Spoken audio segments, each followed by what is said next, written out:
Hello and welcome to another episode of Honest to a Malt with myself, Duncan Donuts, now 3 kgs lighter after, frankly, an exhausting push post-Christmas, and Mike, aka Two Puds. How you doing, Mike? 3 kilos heavier and not doing anything. I honestly believe there is one weight in the world. Every time a person is added, a certain amount of weight is added. Yeah. So when you lose weight, somebody else gains weight. So it's funny you should say that.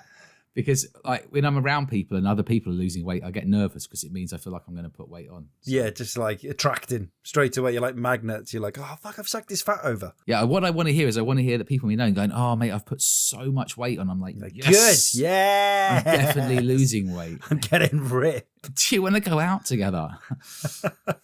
Take lots of pictures and we can post them on social media. And I'll stand next to you. So, what's the name of the episode today, Mike? So, we are episode 84, and the episode is called Bring Out Your Dead! Bring Out Your Dead. A la Monty Python. The Holy Grail. Holy Grail. Holy Grail. Yeah. Holy Grail, not the Holy Grail. What am I talking about? What a classic that was. Absolute classic. Of them. What's your favourite Monty Python? Let's get onto that straight away. That's a nice that one. Not Life of Brian? No, that's my favourite. Really? They're all good, but the one that I've watched the most is Holy Grail. Oh, I don't know why. I think it's, when you're younger and you used to have to actually buy DVDs. I think I own like on VHS. Fat me, there's a difference between us there. I'm like, I bought VHSs. I was a bit younger. And I know there's a year between us, but clearly. I was in Wales as well, so that's like 10 years, baby. Oh, you used to go to like HMV or whatever, and then you just buy loads of DVDs in the sale. So you come back, you'd end up coming back with like Life of Brian and Holy Grail and some of the other ones on DVD, that type of stuff. And you go home and they'd be in the pile and people would come around and say, should we put something on? You'd have a little flick through, and then once or twice a year you go, oh, should we watch Holy Grail again? Yeah, go on. Did you ever have like a drunk film? So when you come in, I'm talking pissed. Gladiator. What? That is a 3-hour epic, isn't it? If I'm so pissed I'm going to pass out, then I wouldn't put a film on, would I? Right. But if we had it in us and we came back and we're like, oh, what should we watch? Yeah. And we're still together, we're pissed, but we're still together. Gladiator. Just the wait to get to the moment where he goes, I'm Maximus Meridius, father to a murdered son and husband to a murdered wife, or whatever it is. And I thought you were going to get into the quote properly then. I was like, the hairs stand up on the back of your neck. It's the only film that gets that reaction from me every single time. Wow, fair play. What about you then? What's your drunk film? It used to be either American Pie or Top Gun. They were always just in the DVD player. Like, come in, smashed, boom. I used to have, when I wasn't drunk, my go-to-sleep film used to be Home Alone when I was sort of like 15, 16, just like, take me back to a happy place, go to sleep. You've got just to be clear, Mike has no psychological issues whatsoever. He's completely... No. He's totally fine. Just need to like picture Macaulay Culkin to sleep. Oh, that's gone down a fucking wrong path. Yeah, Jesus. He's still a looker, to be fair. He's still a looker, to be fair. Hey, so what's been in your glass and what's been up your arse this week? What's been in my glass and what is in my glass is a single cask Indie peated Bunnahabhain, picked up from the auctions, and it's been bottled by Gauntleys of Nottingham, which is a wine shop, and by Chris Goodrum, whoever you are. But thank you. It's lovely. 67 of 100 bottles, 57.1. It is what you'd expect from a peated Bunna or bourbon cask. Loads of smoke, just nice and fruity with tiny bit of ginger running through it. Just super, super pleasant experience. If you ever see those, I would grab one. It's called the 1880 Collection, and it's the Officer's Mess bottling number 3. Is it a Bunnahabhain or is it Bunnaheaven? Which one is it? It's Bunnaheaven. Bunnaheaven. We should say Bunnaheaven instead of Bunnahabhain in future. Didn't you mention to me you picked up a bargain or something? Or you cracked? You've got an apology to make. Yeah, I may or may not like a rant now and again. And one of the victims of one of those rants was Diageo and Talisker. Now, I said I will never, ever, don't care how cheap it is, I'll never buy Talisker again. You did say that? Yeah. And you're a man of strong principles. I am. Which would never, ever flounder or wave. No, not slightly. Like, I die on that hill. Die on that hill. But in the last month and a half, I've bought 2 bottles. And I've just bought one before coming on air. Because Leading into today's eventual story, which we'll link back into after, the 2023 limited edition special release is down to 48 quid. So it was reduced about 50 quid on Amazon before, which means they still haven't shifted it all. Nope. So 59.7%, 48 quid, Talisker. Is that the one with a little picture of the sailing boat on it? It looks like a sailboat that was Titanic-esque with his jack at the front hanging off, but the woman's already fallen in, is how I can describe it. It's sort of a bluey hue. Yeah, that one. Yeah. Like, it's hold on, Jack. And then he's pushed her off. So, yeah. Oh, yeah, I see what you're saying there. Okay, well, I mean, it's good value for on sub 50 quid. I'll have a look post-pod. Too cheap for me to turn my nose up at. This cheap. Massive nose. I'm like, no, that's too in there. Cheap for you to have principles. Yeah, I've sold my soul. That Diageo executive's rubbing his hands. He's like, oh, we got Mike's 48 quid in. Everything's going to be okay, not, lads. Mate. He's having to return the Ferrari on his fucking finance payments because he can't afford it because he's getting 50, not 120 or whatever. 130, I think, or something like that. Was it? 110. 110 is what it's done on Amazon. But either way, you're robbing bastards. But yeah. And what's been up your arse then? Well, for once, I'm not going to have a rant. I'm not overly positive. I'm not overly negative. I am in a sort of weird zen period. However, I have found the best rant online that I've seen from a Scottish comedian. And as it is Burns night this weekend, this is a rant from Connor Burns. I'll put it into the clip, but I'm going to get you to listen to it now. So tell me when you're playing it. Okay, I'll push play now. Facebook Marketplace is feral. Like, I knew it was bad, but it's been a long time since I've listed anything on there. And I've got a couple guitars that I don't really play. I thought I'll list them in time for Christmas. Jesus Christ, man. They've been up for 2 days. I've had 3 replies. The first one was just a guy who didn't even know it was a guitar. He was just a scammer. He was like, oh, I pay PayPal? You take PayPal? Take my PayPal. And I knew straight away it was just a scam. So I was like, I fucking blocked him. Second guy messaged me about one of the guitars and said, his opening message was, I'll give you a number. And it was exactly half what I'd listed it for. And he went, I'll give you this because I'm actually in Glasgow, so it'll take me a while to get there. It'll take me about 2 hours there and back. I go, oh, that's my fucking problem, is it? You wouldn't phone Curry's and go, oh, have you got that 55-inch plasma telly? Oh, brilliant. Well, it's going to take me a wee while to get there. So once I'm there, will you do it for half price since I've got to get on a train? I went fucking shite. And also he got really arsey about it when I said, no, like the price is the price. He got really... And I was like, mate, do you realise that if this transaction is successful, you've got to come to my house? Do you know what? Fuck it, I'll take the low offer now because I just want to meet you. I'll wrap the fucking guitar around your head, you tight bastard. And then the third guy messaged me and asked me if I'd be willing to trade one of the guitars for a pair of Adidas Sambas. Like, all right, fucking Rishi Sunak, nah, you're all right. Keep the shoe. Keep your lightly worn shoes. I honestly think I might just give the fucking guitars away now. Yeah, that was funny. Yeah. So to swap it for a pair of Adidas Sambas or a Rishi Sunak. I like I'm going to wrap the fucking guitar. Come to my house, I'll wrap the guitar on your head. Yeah, I'll just take the low price just to meet you. Fucking brilliant. So I don't think any rant I could come up with is ever going to top that. Not required.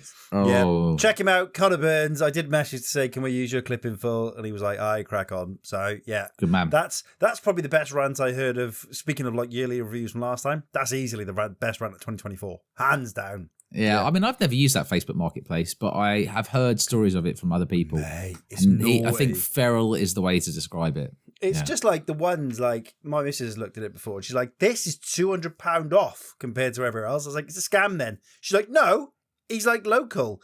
And I was like, look at all his other adverts. And it's like, one's in Kent, one's in London, one's in Scotland, one's in Leeds. And you're like, no, you fucking idiot. Do you think he's just got multiple houses and being really nice with the stuff that he's selling? He's so loaded, he's just giving everything away for free. He just moves around. Oh, what's in that? I was up at the Leeds house yesterday and I found an exercise bike and a fucking rower. Oh, my days. I only have got scammed once in my life, and it was when I was in Malaysia. Have I told you? No, you haven't. You've been scammed twice. Have I? Yeah, you said you bought that water 2 thing from Bear Grylls. Oh, no, that's not a scam. Go on. That's not a scam. That's still working. The water's great from the tap. But I was in Malaysia and I was super busy. I just moved to Malaysia and I've been obsessed because I was missing motorbikes, right? Mm. And I was like, oh, maybe I'll just get like one of those Lambretta scooters or whatever. The bright orange or something like that. Yeah. And so I had a look on their sort of equivalent of Facebook Marketplace or whatever it was, and I found something and I spent a while looking at it. Then there was a guy a guy was on the other island. Yeah. And I paid him a bit of money to organise shipping it after contacting him.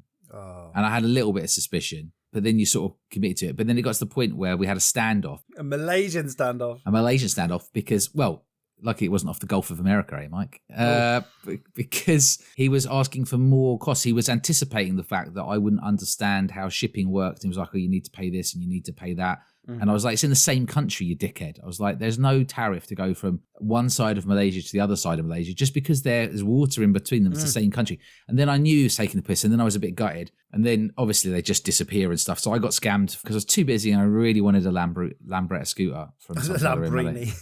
I got scammed out of a reasonable amount of money as well. Nothing crazy, but not you got scammed out of not £10, £200, which is 4 years' wages. Yeah, in Malaysia. Yeah. Ring it. 2 million ringgit. No, but I was going to say, because some people do get scammed, right? And so I can't be one of those people that said, hey, I've never been scammed. I have one time, right? Yeah. And like I was willing, it wasn't a lot of money to me at the time, so it wasn't really a problem, right? And I willingly transferred the money. Yeah. Hoping that obviously there'd be some sort of Lambretta scooter coming back, and there obviously wasn't.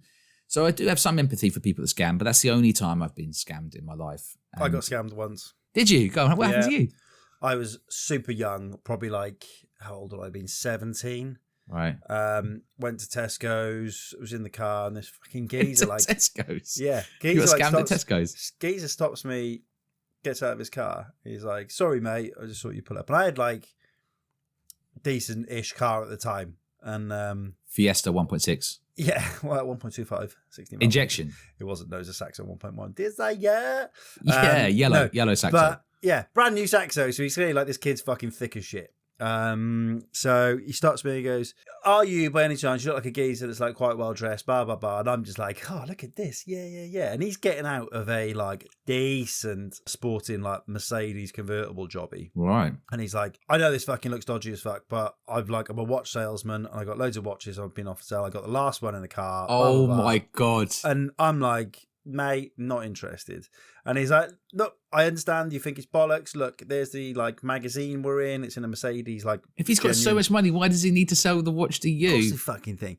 So he's like, it's a genuine thing. There's the ad.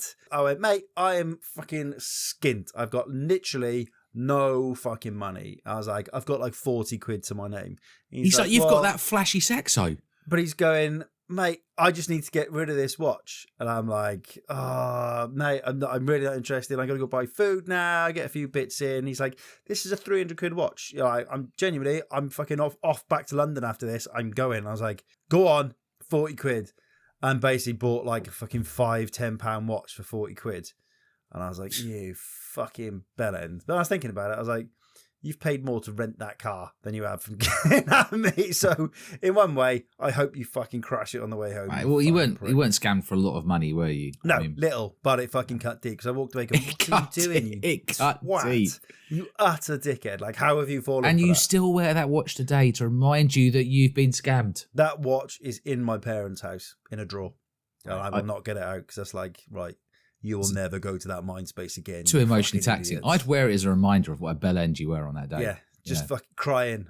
Just use it. And when I run, I'm just going to hold it in front of me like a carrot. Just like, go and chase him down, get your money back. Mike, that's why I buy another Lambretta every year, just to remind myself of what a mess of a human being I was. And that's why you drink fake tap water now from... Yeah, fake tap water. That's been run through an empty bottle of Coke that's been spray painted blue. Mate, I made my own water too. All you do is you get a bottle of Coca-Cola, you empty it out, you spray it blue. Put gravel in it. Gravel in it, yeah. Graphite gravel. Tastes so much. You could say, you could taste the natural earth, limestone. Mate, a couple of bits of charcoal. Genuinely, that's probably all it is. If you can actually save yourself time, you can just put that stuff straight into your water pipe rather than fitting. Yeah. It doesn't look as good. So anyway... what's been in your glass?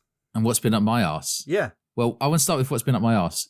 Because what is the date today, Michael? We are the 20th of January, and it is a Monday. It's a Monday, the 20th of January. And yet, as I walk around the place where I live, there is many sad, decomposing Christmas trees left on the path. Are you fucking shitting me? I'm not, and it really upsets me and winds me up. I thought you meant in people's houses. No, people leave them outside. No one has a clue when the council's picking them up. It's fly tipping. They're just left on the path. No, I think they do a collection day, but they just, like, if they are doing the collection day, can it be before the 20th of January? Right. It's absolutely ridiculous. I've got a mission for you. Go and get yourself some black trainers, black socks, black jeans, black top, black face mask. Right. Am I the man from Milk Tray? Not the face mask, though. That's a bit dark. Not quite. Well, you've got to be covered up. Can't see who it is, mate. Right. Go and find all those trees that are dumped and fucking shove them back through the letterboxes of whichever wanker has left them in the street. So for a square mile... It's difficult to get a tree for a letterbox as well. A square mile around your house, these arseholes are going to wake up with a load of shitty, now dog pissy pines all over their floor. They're definitely covered in dog piss. Definitely, because every dog that goes... It's jutting out into the pavement. You have to walk around it. Let's see if we can get you in the Evening Standard. Christmas trees shoved in people's letterboxes. Like just somebody saying, I woke up to find someone had cut up a Christmas tree and into tiny little pieces, covered it in red and posted it back through my letterbox. I'm just saying it winds me up. That's all I'm saying. I'm saying they should just collect them. I don't want the reminder of Christmas at this point. I want to be able to walk around to pretend that Christmas was months ago, not in recent memory. So that's the first thing. On a positive note, I have indeed lost 3 kilograms despite having a booze. I'm going to edit this out, but yeah. So at this point, Mike, I think I should probably write a book. I am losing weight, feeling great, and having a drink. Feels like I've peaked in life. Yeah, you might have stumbled upon something, potentially. Right. Start making a note of exactly what you're eating, what you're doing. Give it some wanky title and sell it for a fortune. Like, you have to pay membership to get this. It's Patreon only. Oh, definitely. Diet. I'm going to become one of those. I'm going to be like the whiskey diet influencer, where you're allowed, a pint of Guinness or a whiskey or whatever. It's simple. You can have a few drams and you just have to eat less. Yeah. But I won't make it sound simple. It will sound very complicated in the book. The only thing that's going to get heavier is the scales from the gold in your pocket. 100%. Yeah. I'll get people to pay me in some sort of. I'll get people to pay me in official Trump coin. Trump coin, Bitcoin, whatever. Then I'll be a trillionaire because it's just going up so much, isn't it? So what's been in my glass? I want to give a shout out to the Alexandra Tavern in Norwich. Okay. They are paving the way on how to do a pint of Guinness. Oh. I think that Guinness, it's not the extra cold version. Not the extra cold version is better. It's much better. So they got a lovely pint. They pour it. When you drink down the glass and it's the creamiest stays on the outside of the glass. That's a dirty glass. No. Inside the glass. As you go down, some of the head should stick to the glass inside. If it's a nice creamy head, it should do. No, it shouldn't. Not on the side you're drinking, on the other side. It should do. 100%. I disagree with you.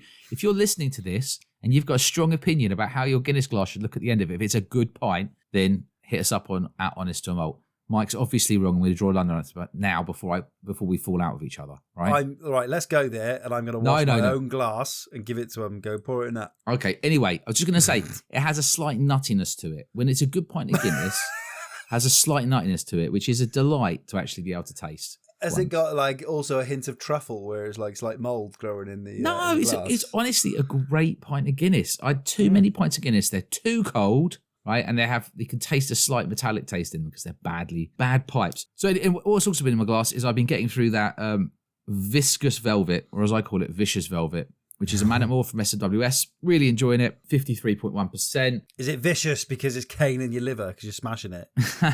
Hey, do you know what? It's really good. It's quite sparky, a little bit of spice to it, not too much. Very fruity. That's decent. And before we started the pod, Mike saw me open a bottle of Glendronach 21 Parliament. Yes. Order! Duncan is drinking a dram. Order! Yep. So, yeah. When's it from? There should be something etched. Really get the bottle in the light, and towards the back you'll see dot matrix printing. 2020. There you go. That might... Ooh, stand by. That 2020 edition is going to be... Do you know what? I could get hit by a bus tomorrow. We've discussed this before, but I could get hit by a bus tomorrow. Anything could happen to me. I open your bottles, people. At least open a good bottle every now and then. So yeah, 2020.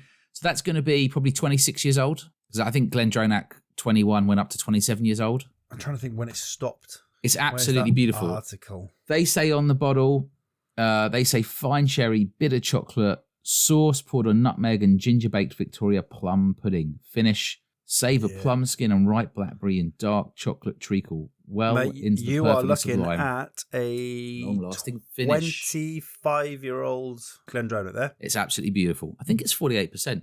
48%. A joy. Nice. Did you pick that up recently, or was it? I don't know when I bought it, but it's not I hope recent. it was 2020 because it wasn't too unreasonable. Oh no, gosh, no.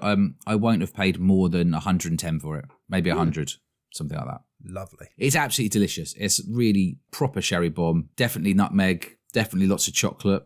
Yeah. Definitely buy one if you see one. If it was 120 quid, I'd bite your hand off, wouldn't I? But it's not anymore, is it? It's like 200 plus or something. $2,000. It's not too good. The problem with bottles like this is, but that leads nicely into like. It's just too easy to drink, though. That's the problem. It's just too good. It's too easy to drink. Yeah. It's so delicious that you could just smash it. And now it's just too expensive to have smashable whiskey every day. Master of Malt, 210. Whiskey World down to 200. 200 looks the cheapest. 195 maybe. Yeah, 200. Well, they were being reduced about 160, but they are no longer 25, 26, whatever, 27 years old because they peaked out, didn't they? So they were using older stock. So this one, as you said, is about 25 or more years old. Yeah. That's the lowest age in the bottle. I love to have at any one time 2-3 really exceptional bottles open, obviously, if you can afford it. Something that's a real treat, you know, like when you've had a shit week or you're celebrating something. Either way, you can just pour something that's going to take you away to a different place. And Glendronach 21 Parliament is one of those drams that can do that. Well, those ones, I think, if you can get a 21 that's dated 2022, you're looking at a 27-year-old. And then a year later, it dropped back down to 21. For the 18, similar. It was all good up until 2019 when their stocks sort of caught up. So anything before 19 is 24 years old or 23, blah, blah, blah, as it drops down. Well, I just rolled the dice on this. In all truth, I got it out the cupboards and cracked it open without actually looking at what was the date on the bottle. So, yeah, it just turns out it was a 2020. Right? Yeah. Worked out well. Back when Glendronach were doing crazy good things. Well, that's the thing. So in the spirit of Bring Out Your Dead, I tabled to Mike today that we should discuss people, things, whiskey that is slowly dying. Or dead. Or dead already. So might as well start with Glendronach. No idea about their sales figures or anything like that. And we've had guests on who said it's so popular to like kick into them. But the reality is that just like with the crazy crypto market that's going on at the moment, that sentiment really matters, right? Sentiment matters. How people feel about something has a big effect on things these days, a big effect on sales. And I think like the sentiment has turned against Glendronach. Yeah, where I would say so. People are no longer bigging it up. They're moaning about it. They're saying it doesn't taste as good as it used to taste. Whether that's true or not, I don't know. I mean, I've tried it, but you know, I've not done lots of side by sides. It's a bit expensive. You know, their heritage branding's gone. Yep. You know, Billy Walker's a distant memory now. Dog shit rebrand. I'm sorry. Yeah. Dog shit rebrand. So let's just start off the top of the list, right? Bring Out Your Dead, Glendronach. Is it finished? What do you think? I don't say it's finished. It's obviously not finished. They're still selling a lot of bottles. Yeah, well, look, they'll still be shifting a lot of units at airports and things like that, I think, right? Because they can live off the brand for so long. But in the circles we mix in, it's looked dead. down on, 100%. Yeah. That's why people are out hunting the bottles Duncan's just picked up. There's older bottlings out there, not even the ones that are like super aged. Like if you could get one from, I don't know, 2013, get it. It's going to be absolutely way better than what they're putting out now. That is a delicious glass of water, Mike. Absolutely exceptional from water too. Looks it. And that glass is dirty. Glass is not dirty. Did you take that home from the pub? All my pint glasses are from pubs at some point, I'm sure. Acquired legally, of course. Of course, absolutely. What I do is I go up to the bar and I say, would you mind if I buy this glass from you? And they say, buy it? Just take it home, mate. say, mate, look, here's the deal: is you can let me buy it, or I can break it. Oh, that's an interesting one. How much are you going to buy it for? 10p. That's my final offer, or I drop it now. Oops. Yeah. Actually, Jeremy Clarkson was having a moan about that. Jeremy Clarkson was saying that people nicking his pint glasses. So many people nicking his pint glasses, and saying that it's just, it must be middle class people going to his pub, which I'm sure isn't cheap, and then just saying, I want a pint glass from Jeremy Clarkson's pub. That's the problem.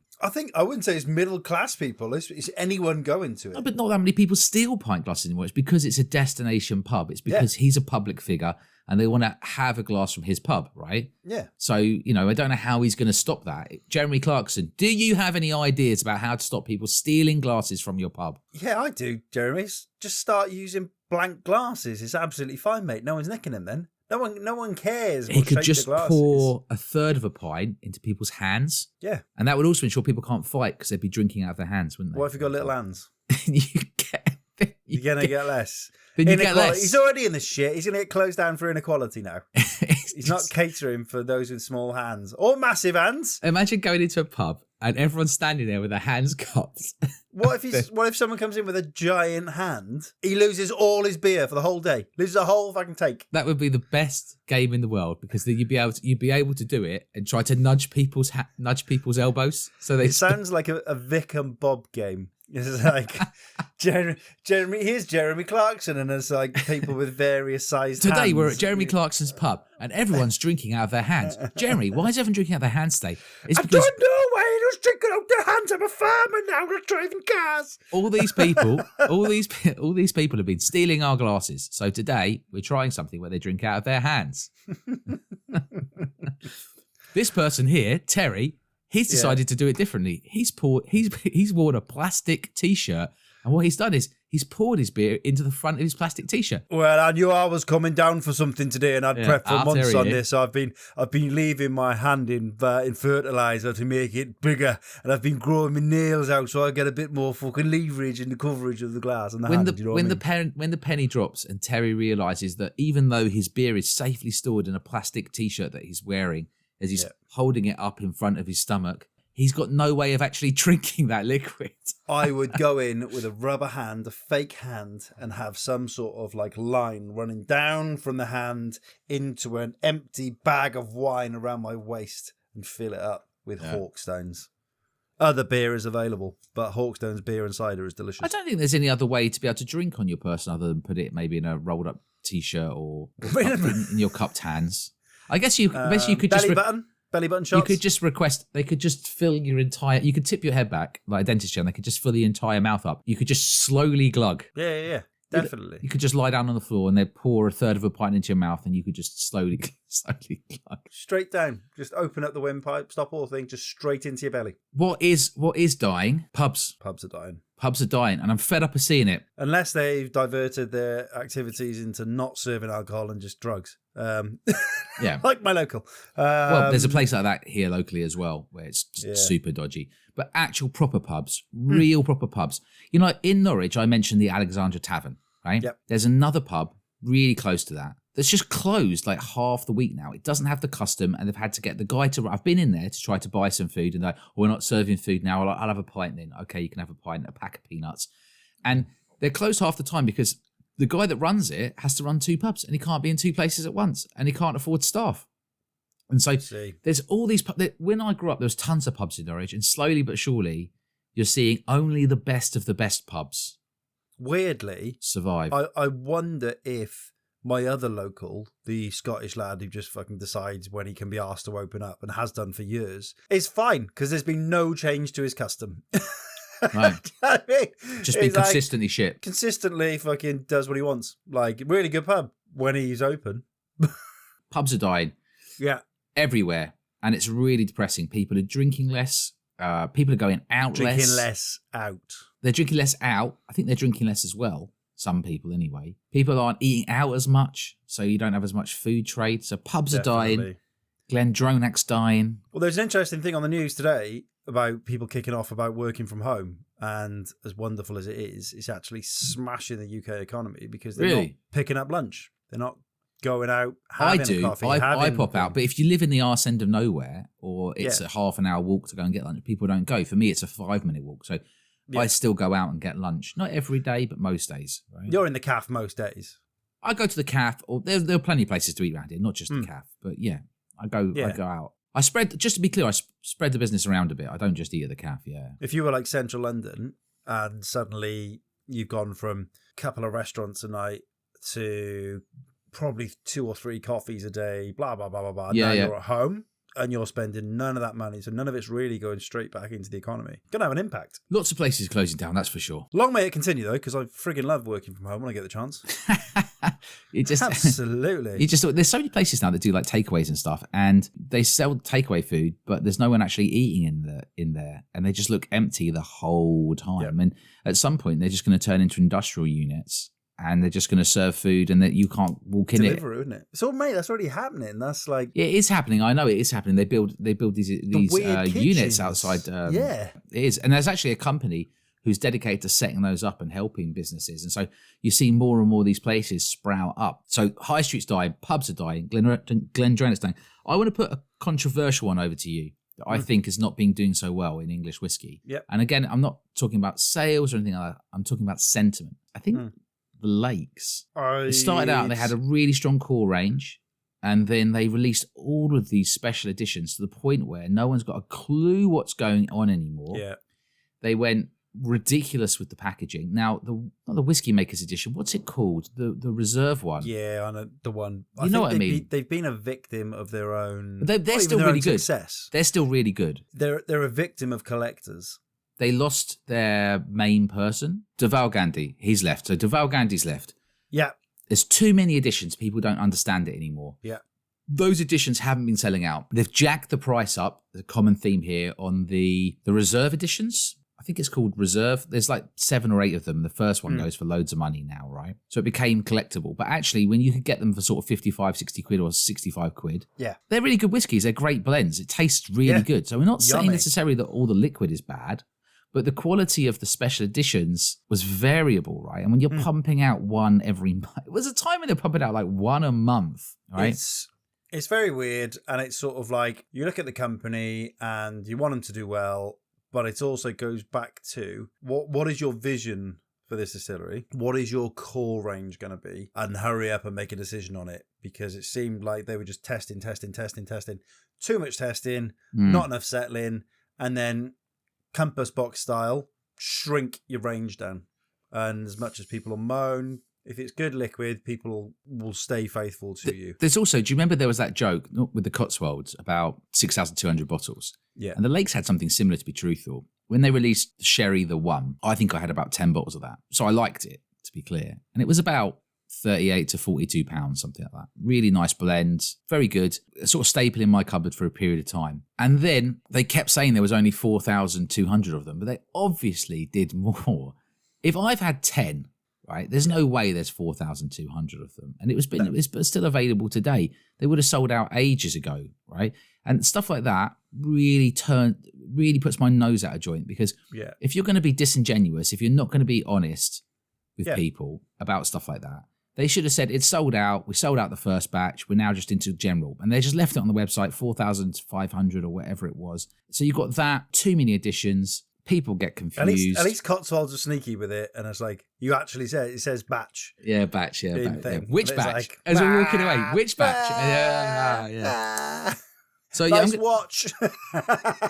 I'm gonna say the Lakes. Right, a lovely location, beautiful part of the world. I'm sure it gets lots of foot traffic, but I'm not looking at buying any of their bottles at the moment.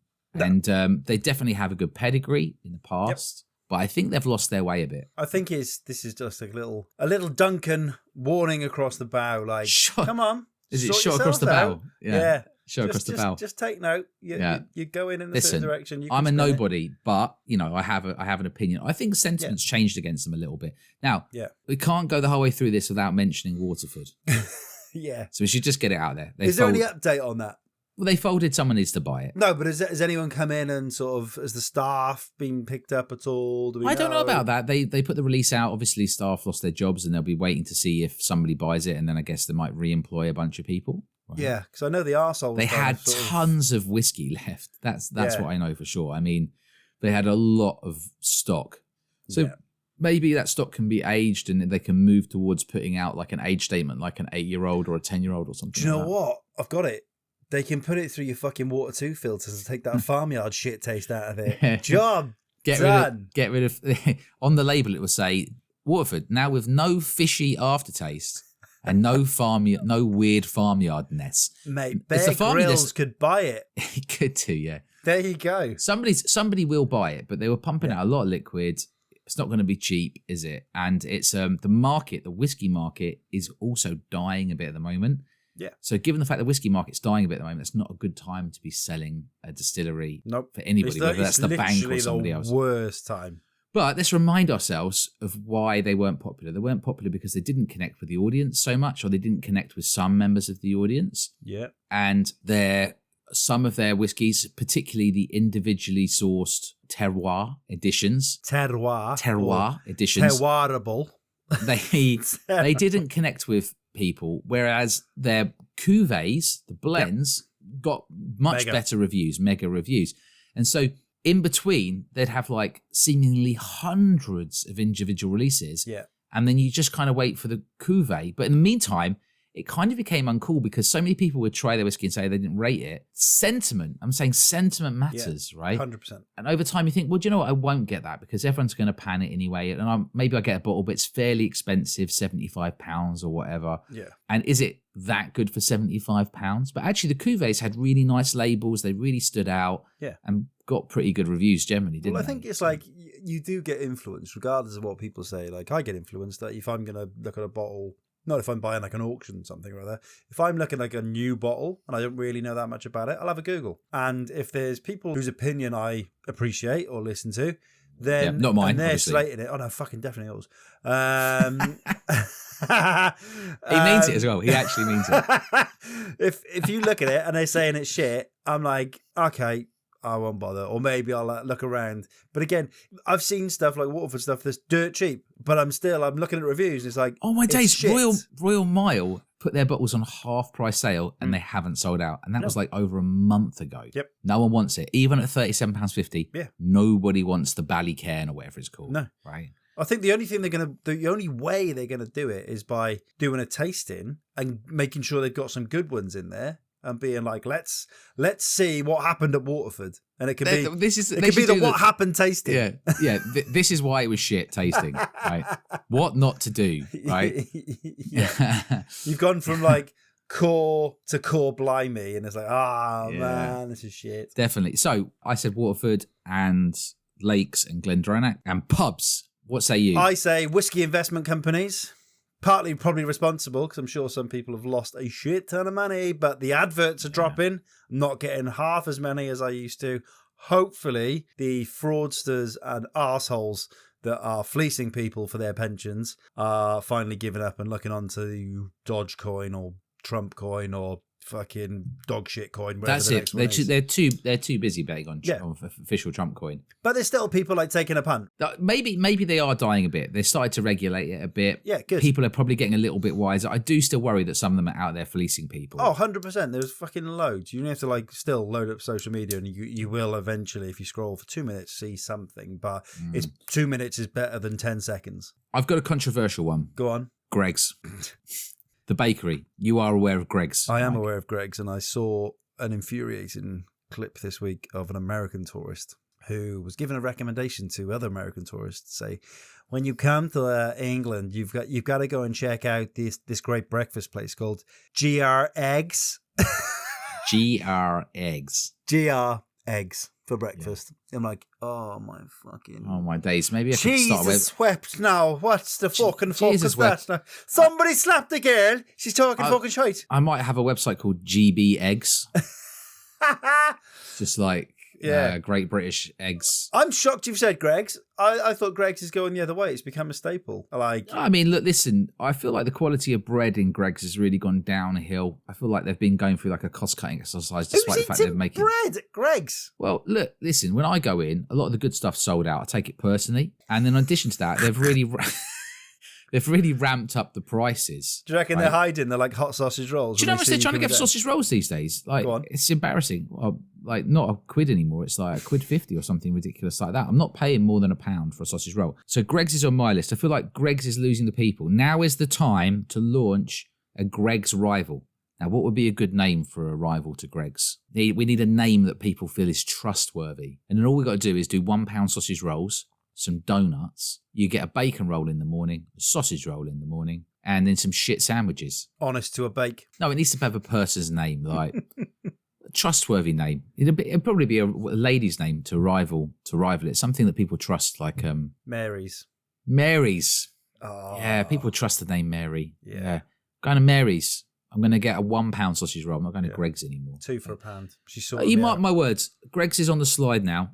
Like it's expanded very fast. It's got too big for its boots. It's on the slide. I don't know if you know, and I'm gobsmacked at this because I saw it in the news as well. Do you know what other shop major is on the decline? WH Smith's. Is that still around? Is it still around? Stores on the high street closing, and I'm gobsmacked because at every train station, airport, you can go in and spend £10 for a Mars bar. Get a book, got no option. Mars bar. Complete. Yeah. Closed market. I thought only place to buy books. Yeah. Only place to buy books. They would make enough money to sustain all of the other shops in the country to just. They probably have to spin off just the airport ones and get rid of the other ones on the high street. Do you know what I mean? They're everywhere. So yeah, Woolworths died years ago. If Woolworths is gone, there's no way Smiths is going to make it. Rest in peace. W.H. Smith. Rest in peace. Didn't have the loss on pick and mix that Woolworths did though. Fucking my thieving days. Kids just go in and picking one. No time I was ever more excited as a young teenager than being in Woolworths with both CDs to rifle through and pick and mix. But also picture where we've been in the last sort of like few years with COVID and stuff. And then you just picture my little child that is now picking up germs from everywhere and they spread it amongst themselves. What they had in Woolworths was a free-for-all germ pit where they could just dunk their hands in. Yeah, everyone had just, listen, all those teenagers with their sweaty BO genital-touched hands just in the pick and mix. Events from the bike shed straight into the friggin' pick and mix. Horrendous. Yeah. You say that this white mice is a bit tangy. Little tangy. There's a good reason why back in the day you used to have a shopkeeper that collected them from glass jars behind his counter, and it was cleanliness. Pick and mix has almost died as well. Yeah. Just whilst we're on it, because you can't go anywhere and get pick and mix anymore. But not really. You can get it. But you have to order it specifically. You have to order it online. Yeah. You have to order it online. I'm not paying 40 quid to get a box of pick and mix. They can jog on. And you have dodgy like Turkish pop-ups at fucking train stations now and again. And you're like, oh, God. Hey, no. I just go to the local World Food supermarket and I get a box of it's like this little Turkish Serbian cubes with sugar on. Sugar cubes. No, they're not sugar cubes. I think it's like Turkish Delight or something. I don't know. I'm not sure actually what it is. Can't remember now. Don't go back to those because that 3 kilos will be straight back on. I'm keeping it so tight. If I'm to sell thousands and thousands and thousands of books about my incredible whiskey booze diet, I need to make it work. I've got to get the before and after pictures. You're going to sell more if you say you can have some like sugary treats in there as well. Just saying. Just saying. Just saying. I might have had one biscuit. Yeah, so I want to chuck one more out that you said before we started recording the pod, which is anything outside of the M25 is on the wane. Anything outside of the M25 is on the way down. You live outside of the M25 I do. In the perimeter of London. Yeah. Mike thinks it's gone up the pisser. It has gone up the pisser because London is dumping all its shit to anyone that lives outside. So everything is just basically getting backfilled with degenerates and county lines. Is how I can describe it. Yeah. Did you see? Cesspit. Did you see 24 Hours in Police Custody this week? No. It was about. Is that a show? Yeah. It was about crystal meth. Guess where it was? Massive importation from a Mexican cartel. Guess where it was, Duncan? Tunbridge. Norwich.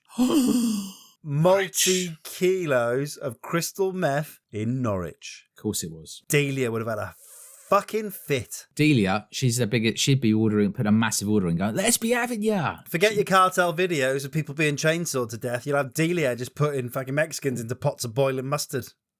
Let's have it. Delia Smith was famous for recipe books. I'm not sure she wasn't actually connected to Coleman's Mustard, which is from. She's Norwich fan, isn't she? She was one of the owners. She was one of the shareholders. It's all linked. Coleman's. Yeah, absolutely. I get what you're saying. It's all fucking yellow. Right, Diageo. Diageo is definitely on the wane because prices are down. People like Mike are saying they're never going to buy Diageo again, never going to buy Talisker again, sorry.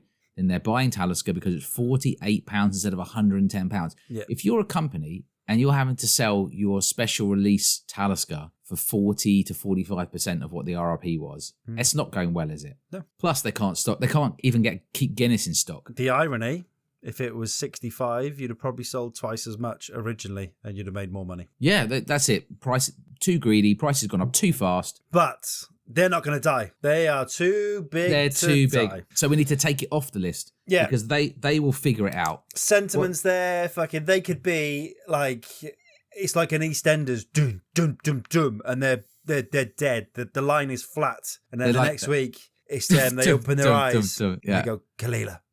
Like, all is saved.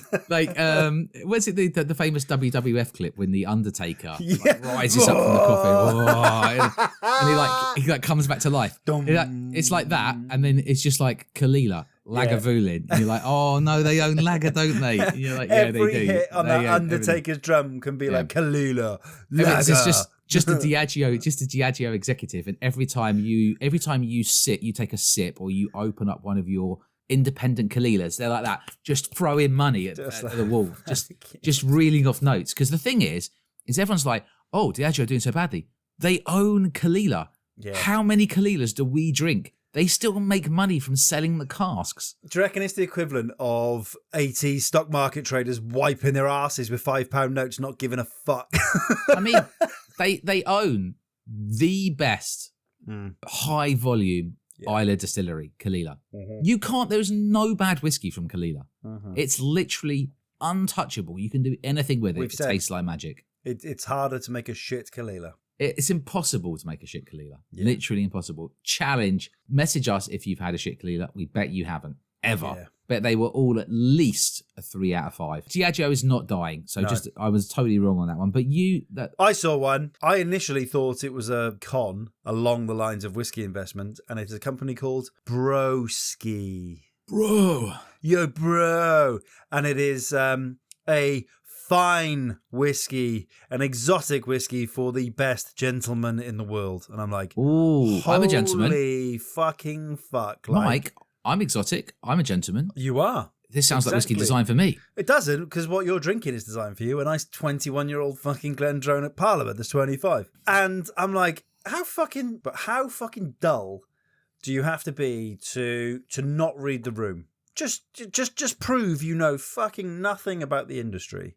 Like, go out there, and yes, some people fucking have made an issue, probably over the top for their own self-gain around women's place in whiskey, but generally, it's all coming from a fucking good heart, and we're all behind it. Oh, right, okay, so this is a place trying to actively promote whiskey just to men. Just to men, for the defined gentleman, because broski's fucking, we whiskey. Stick together. I'm like, dude, are you fucking dull? I've never heard of them. Are they dying? So, hang on. Again, I'm going to find something for you, and I will send it to you, because I'd like your reaction live on the pod. Just to see your face cringe. The first thing that's come up is Broski, a new investment opportunity. Oh, so more nonsense. Right, just whilst you're doing that, I'm just going to talk you through this viscous velvet. Quite jammy. It's quite lively. It's sort of sprightly. It's, what's the word? Effervescent. It sort of has a sort of tingle to it. Right? Prunes, and you know when you get like liqueur brandies, like that type of thing, but still quite classy. It has a slight sort of musty, earthy note to it. Maybe right on the finish I'm getting ever such a slight hint of tobacco, and then there's probably some more fruitiness going on than that.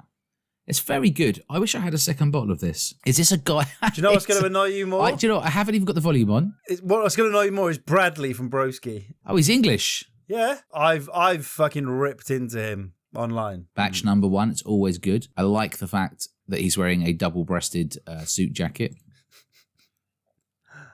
blended Scotch whiskey. So I'm immediately thinking that he doesn't know much about whiskey, even though it could be fine. It's a blend, so it's grain and malt. But what's more concerning, which I've seen on the website, the blend. Oh, hang on. Is Loch Lomond. Smooth and oaky. Yeah, it's a smooth and oaky blend from Loch Lomond. And slightly sweet ending. So is he describing a Loch Lomond as being smooth, oaky, and slightly fruity? The video, weirdly, on the website shows like I'm still watching it, Mike. A never-ending storage warehouse. Great over ice. Broski whiskey. He's literally telling people how to buy whiskey on a website. This guy's a douche. How to put your email address in. Do you know what? I'd like him to come around and give me a lesson on how to use the internet.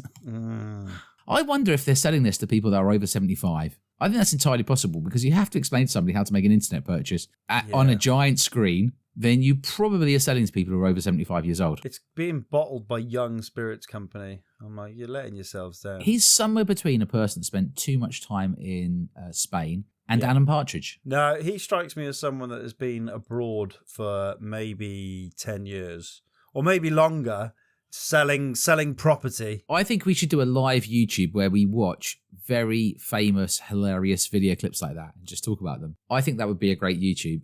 I would have a blast. That clip is gold.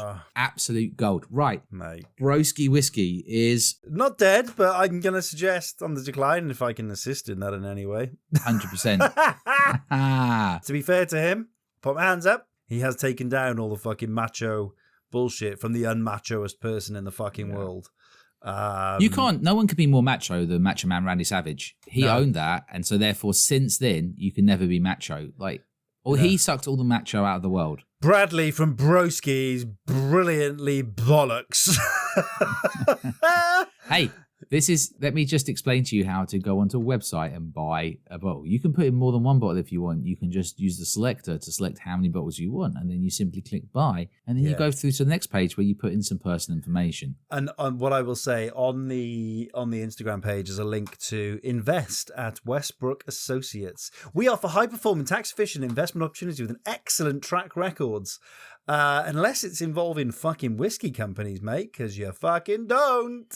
Thing is, though, will they give me help with the exceptional boner I'm going to get because of how much money I make off my investment on casks? Probably not. Mate. So probably a secondary business in there somewhere.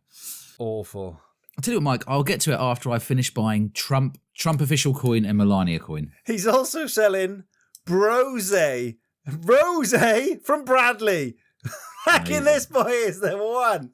We should get him on as a guest and just fucking hijack the fucking thing. Mate, I hate rosé. I hate rosé even on a good day.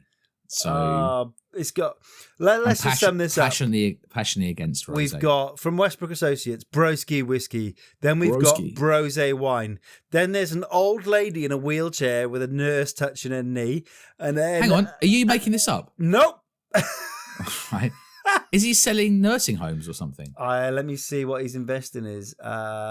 We're inviting you to invest in the assisted living project. Yeah, I'm sure you are. Let's get hold of that fucking cash before they die. Whilst I sip on my 2020 GlenDronach Parliament 21, let me have a think about how I feel about overpaying for a blend and buying rosé called Brose. I'm going to say no. I need to send you this.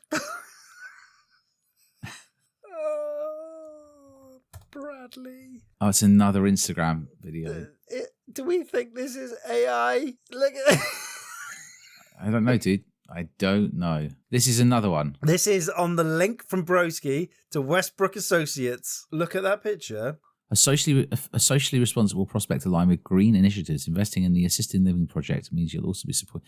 So I'm going to go on a limb here. I'm going to say that they sell to old people, and that's why he's explaining how to use a website. Right? Yeah. Bradley knows how to make money from old people. Yep. Good on you, Bradley. Bradley, you're going to fucking hell, mate, from the outset. It looks like, it doesn't look good. Do you know what? Let's do a segue from one incredible human being to another.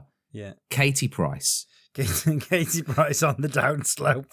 I want to take this opportunity just to say, one, I don't think Katie Price drinks whiskey, so I've already got a low opinion of her. Yeah. And two, she is responsible for having several dogs that she has owned dying by not looking after them. And it seems to me that they always seem to manage to run out of a house, through some trees, through a garden, invariably and end up getting hit by a car, whatever type of dog it is. And these seem to be quite nice dogs that she's got. Yeah, this is Katie Price that wants more fucking kids. So I want to suggest that. Yeah. But maybe, just maybe, the dogs are just trying to get out of there because 100%. My dog, Cavalier King Charles, Leo, absolute prick. But he gets fed properly and he gets walked properly. And so when he has run somewhere, it's just to chase a fox or a cat or whatever outside. And he always wants to come back. He doesn't want to go away. He certainly doesn't want to throw himself in front of a car. No. Right? And, the fact that she's consistently had several dogs that have died, I think is a terrible thing. So Katie Price, I would say, is on the downer. What I instantly think of when you mention Katie Price and her dogs is the South Park episode with Paris Hilton. Have you seen that? Where she has a series of puppies and they keep basically killing themselves to get away from her because she's such a fucking tragic character. Oh my God, I've not seen that, but I must look that episode up. It's chihuahuas committing suicide on a mass scale. I'm watching just that, to get 100%. Away from her. She's done well to get any news coverage today amongst the car crash of the inauguration that's been taking place. Still ranking highly on BBC is Katie Price trying to have fucking IVF. Okay. Anyone gives a flying fuck. She must be about. Off. Actually, I had a very heated discussion in the car with my wife once about Katie Price. She'd been listening to her podcast or something, and I said she's not a very good human being based on facts that have been published about her. And she said, "Yeah, I know, but it's still really interesting." And I said, by listening to it, you are helping to fund her as a terrible person. So we're funding her now by driving traffic in any way to her. Yeah, right, I'm probably going to cut this out. Anyways, is there anything else that you want to mention which you think is bring out your dead? It's dying. Also, Man United. Yes, I'm a Manchester United fan. I know, so I brought it up. You're pretending to support Man United. They are fucked. I'm gobsmacked you're still supporting them. Are you still going to be a fan if they're in the relegation zone? Don't care. I'll be a fan until I die. It's painful, don't get me wrong, because we're terrible and we've got all that money, which makes it even worse. Oh, so bad. But it is what it is. The way do you know what makes me feel better? Is just it's not as bad as being a Spurs fan. It's that simple. True. Still better than being a Cardiff fan. Spurs never won anything. No. Continue to do absolutely terrible. And currently just seem to lose every game possible. Yeah. So, look, however bad it is being a United fan, it's not as bad as being a Spurs fan. No. And going on for that last pod where I celebrated like fucking crazy a Cardiff draw, we actually went on and beat the Jack Bastards of Swansea. I saw that. I listened to it. It was on live on TV. I was at work. I missed it. And I was like, I don't even want to know the score. Put it on. I was like, the one game I haven't bothered to sort of watch. Try and see because I didn't want to see it. And they had the Stormer. Bang up. Come on, Cardiff. So before we close this off today, have we missed anything related to whiskey? To recap, we've said Diageo not dying, Waterford dead, Broski whiskey should die. Should be dead. Lakes, I personally think Lakes and Glendronach definitely, the sentiments against them. Lakes, I personally feel that they're not in a good place really with regards to sentiment. And I was trying to think of some other ones, but I think generally, whilst it's a very competitive market at the moment, that actually a lot of companies are putting in a reasonable amount of effort. Yeah. But there is the whole signatory vintage 100 proof thing, and they continue to pump out bottle after bottle, and it must be sucking up. Just like Trump coin is sucking all the liquidity out of the crypto market, signatory vintage 100 proof is sucking all the liquidity out of the independent bottler market. Because the truth is, you go, I really want to support that independent bottler, but it's 57.1% and it's really good. And so I just buy that instead. Yeah. That's what happens. Listen, money's tight for people at the moment. That's why, because Greg's part of the price of sausage rolls, so money's tight for people. That's why. It's all Greg's fault. Good, there we go. That is a fucking great way to end. It is and it's true. Greg's it's all Greg's fault. Right. So if you like the podcast, and indeed, if you actually think that we've missed anything in regards to whiskey, do tell us because we'll bring it up in the following episode. Genuinely. If you think somebody else is in the bring out your dead territory or they're in the danger zone, then let us know on at Honest to a Malt. You can just message us or you can tweet us or whatever. Blue Sky us, Insta us, email us. So write to us at Duncan's home address, which I'll read out now. If you're impressed by the fact that I opened up a bottle of Glendronach Parliament 21 this episode, don't be. It's life and it was already in the cupboard. If you'd like to leave us a 5-star review to say thank you for the content which you enjoyed, then do. We much appreciate it. Mike, where can people find us? They can find us at www.honesttoamalt.com. We are on @honestomalt on pretty much all the social medias. Once again, thank you for listening, and we will catch you on the next one. Bye bye bye.